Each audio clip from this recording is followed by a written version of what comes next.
కూడా మరి హోంశాఖ సంబంధించి మంత్రిగా గౌరవ ముఖ్యమంత్రి గారే ఉన్నారు.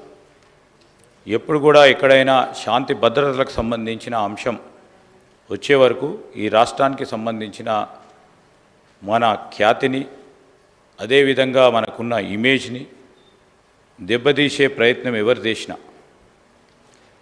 దాంతోపాటు ఎవరికైతే వ్యక్తులకు నష్టం జరిగిందో వారికి సత్వర న్యాయం చేయాలనే సంకల్పనతోనే వారు కూడా పోతా ఉన్నారు. మా ప్రభుత్వం కఠినంగా కూడా శాంతి భద్రతలకు సంబంధించిన విషయానికి వస్తే కఠినంగా కూడా వ్యవహారం చేయడం జరుగుతుంది అధ్యక్ష.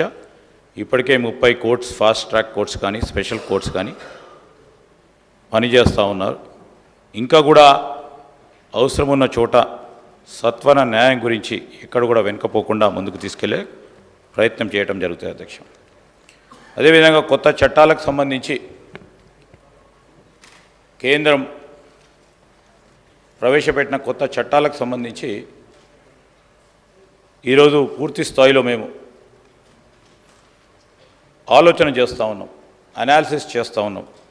రాష్ట్రానికి సంబంధించిన ఒకటి ప్రధానంగా సివిల్ లిబర్టీస్కి సంబంధించి మరి పెద్దలు సాంబశివరావు గారు చెప్పినట్టు కానీ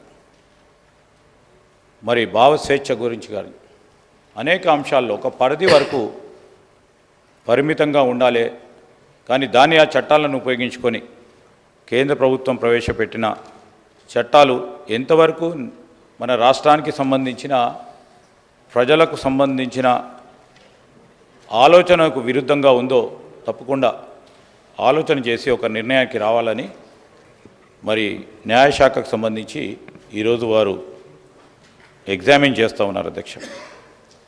కర్ణాటక కానీ వెస్ట్ బెంగాల్ కానీ తమిళనాడులో కానీ వారు ఆ రాష్ట్రాలకు సంబంధించిన ప్రజల గురించి ఆలోచన చేసి చేయటం జరిగింది. అదేవిధంగా మన రాష్ట్రానికి సంబంధించి రాష్ట్ర ప్రజల సంబంధించి న్యాయపరమైన వారి అంశాల విషయంలో తప్పకుండా ఆలోచన చేసి ఒక నిర్ణయం కూడా తీసుకోవటం జరుగుతుంది అధ్యక్ష.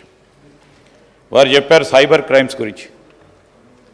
సైబర్ క్రైమ్స్ గురించి మాట్లాడుతూ ఉన్న సందర్భంలో మాకు కూడా ఆందోళన ఉంది. దీన్ని ఏ విధంగా అదుపు చేయాలని అవసరం అనుకుంటే సైబర్ క్రైమ్స్కి సంబంధించి కొత్త చట్టాలను తీసుకొచ్చి తప్పకుండా దాన్ని అమలు చేస్తాం.